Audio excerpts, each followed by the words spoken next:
नमस्कार. पंढरपूर पीपल्समध्ये मी आपल्या सर्वांचे स्वागत करीत आहे. विठ्ठल रुक्मिणी मंदिरे समितीनं एक निर्णय घेतलेला आहे की विठ्ठल व रुक्मिणी मूर्तीला रासायनिक लेप प्रक्रिया राबवायची आहे. त्याबाबत त्यांनी येथील वंश परंपरेनं पूजा करणारे बडवे उत्पाद सेवाधारी यांना अद्यापर्यंत कुठेही विश्वासात घेतलेलं नाही.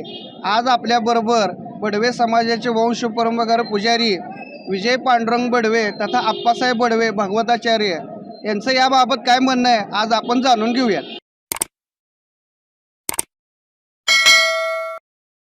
विठ्ठल रुक्मिणी मंदिर समितीला वारंवार श्री विठ्ठलावर वज्रलेप येण्याची का वेळ येते ह्याचं कोडं कोणाला आज तागायत उलगडलेलं नाही. याचं कारण असं आहे की मूर्तीला कसंही कुठल्याही पद्धतीनं हेळसांड केली जाते याची जाणीव ह्या लोकांना नाही आहे.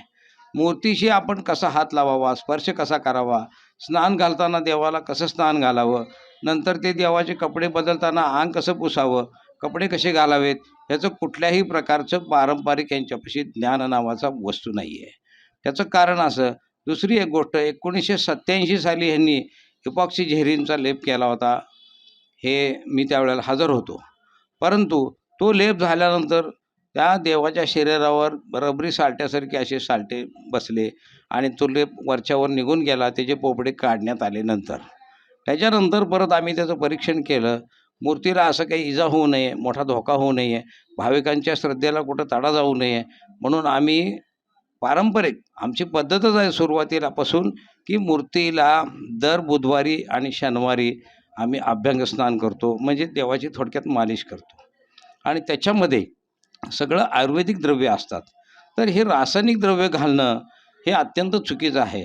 आजपर्यंत माझ्या ऐकण्यात आलं की 5व्या-6व्या वेळा हा वज्रलेप करण्यात आला आणि 6 वेळाला वज्रलेप करूनसुद्धा हे असं कुचकामी का ठरतंय.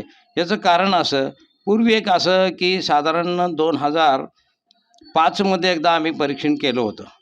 तर 5मध्ये परीक्षण केलेलं असताना पुरातत्व खात्याचे पुणे आणि डेक्कन कॉलेजचे देगलूरकर वगैरे सगळे नामांकित ह्याच्यामध्ये लोक होते. त्यांच्याकडनं परीक्षण केल्यानंतर त्यांनी सांगितलं की ह्या मूर्तीचा पाषाण हा भारतामध्ये कुठल्याही दुसऱ्या पाषाणाला मॅच होत नाही. दुसरी गोष्ट, सुंदर बाबा ही मूर्ती अशी अतिशय सुंदर आहे.